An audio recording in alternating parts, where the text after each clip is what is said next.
একটু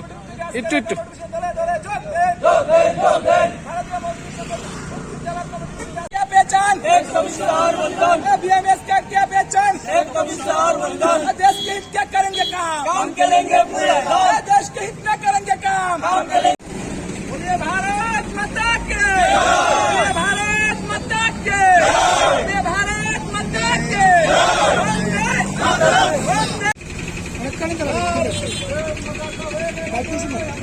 বাবা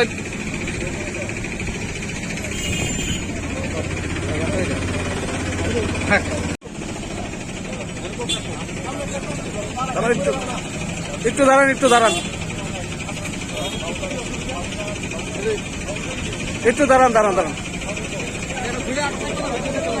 এই ডেপুটেশন বর্তমান পরিস্থিতিতে দাঁড়িয়ে অত্যন্ত মূল্যবান পরিবহন শিল্পের জন্য।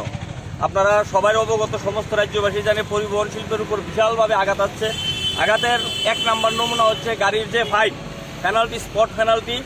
আমরা ওইখানে 500 টাকার নিচে স্পট পেনাল্টি হচ্ছে না, একবার 500 টাকা ফাইন দিয়ে গাড়িটা আগরতলায় ফাইন দিল, আবার উদয়পুর গেলে ওইখানে সিসিটিভি থেকে আবার ফাইন আসছে। এখানে আমাদের বিভিন্ন 9 দফা দাবিতে আমরা আজকে এখানে একত্রিত হয়েছি। পরিবহন শিল্পকে খণ্ডিত করার জন্য এই রাজ্যে একটা বিভ্রান্তমূলক পরিস্থিতি কিছু কিছু লোক তৈরি করছে ব্যক্তি স্বার্থে। এর মধ্যে সবচেয়ে বড় উল্লেখযোগ্য হচ্ছে এই রাজ্যটাকে পরিবহন শিল্প যে জায়গা স্ট্যান্ডগুলিকে একটা পার্কিং স্ট্যান্ড নামে পরিচিত করতেছে। আপনারা জানা আছে চন্দ্রপুর আইএসবিটি স্ট্যান্ডে আমাদের অটো শ্রমিকরা ওইখানে ভিতরে সিএনজি স্টেশন, ওইখানে যদি গ্যাস ভরতে যায় বাইরে আইলে ওদেরকে আবার পার্কিং দিতে হয় 5 টাকা। তাইলে আমরা গভর্নমেন্টের কাছে দাবি করতেছি যে ওই স্ট্যান্ড যদি ওইখানে গ্যাস ভরতে গেলে টাকা দিতে লাগে, তারা ওই থেকে গ্যাসের যে TNGCL এর যেই স্টেশন আছে ওইটা বাইর করে নোক, বা ওইখানে বিনা পার্কিংয়ে যাতে শ্রমিকরা ওইখানে গ্যাসটা ভরতে পারে ওই ব্যবস্থা করতে হবে। তারপর আমাদের ই রিক্সার শ্রমিকরা এখন বর্তমান ইলেকট্রিকের অনেক বাড়া বৃদ্ধি হয়েছে, ইলেকট্রিকের যে অনেক রেট বেড়ে গেছে এবং তাদেরকে ওই বিভিন্ন অনেক স্টেটে, আমি ডাটা এখনো আনিনি আমার সাথে, অনেক স্টেটে আছে গভর্নমেন্ট এই ই রিক্সা শ্রমিকদের জন্য ইলেকট্রিক অর্ধেক মজুরিতে তাদেরকে দেওয়া হচ্ছে, ওইটাও দিতে হবে, ওইটাও আমাদের দাবি সনদে আছে। তারপর আছে আমাদের ক্ষুদ্র পরিবহনের ফাইনের ব্যাপার, তারপর আছে ফিটনেসের বিষয়। সর্বমোট মিলিয়ে পরিবহন শিল্প আর ব্যবস্থা হয়েছে। এই ব্যবস্থায় আমরা রাজ্যের প্রাণপ্রিয় মুখ্যমন্ত্রী ওনার কাছে আমরা আপনাদের মাধ্যমে এবং সর্বসম্মতিক্রমে ভারতীয় মজদুর সংঘ ওনার কাছে আমরা বিনম্রভাবে আবেদন করছি যাতে উনি ওই বিষয়গুলোতে একটু নজর দেয়। আমরা আজকে এই দাবি, আমরা গত কিছুদিন আগে ট্রাফিক এসপির কাছে গিয়েছি, তারপর পরিবহন দপ্তরে গিয়েছি, আজকে আমরা পুলিশ এসপির কাছে এসেছি। আগামী দিন আমরা এই দাবি নিয়ে বেশ 8-10 দিনের ভিতরে পরিবহন মন্ত্রীর কাছে যাব।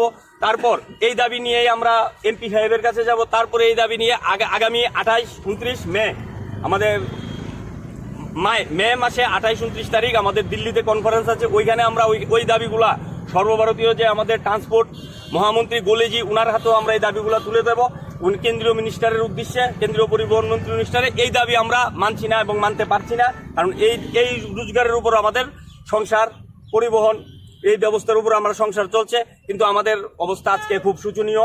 এই পরিবহন শিল্পটাকে রক্ষার জন্য আমরা অতি বিনম্রভাবে রাজ্যের মুখ্যমন্ত্রী এবং আপামর জনতার কাছে আবেদন করছি।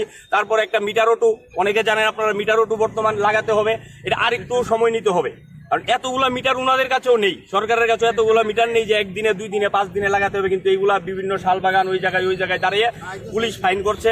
বিভিন্ন থানার দারোগা বাবুরা যেরকম কিছু দারোগার কনস্টেবল আছে, ওরা অতি উৎসাহীর সাথে গাড়িকে একদম দেখছে যেমন গাড়িতে না জানি কি, কিন্তু ওইটাতে আমাদের পরিবহন শ্রমিকরা ওই গাড়িটা চালিয়ে তাদের সংসার চালায়।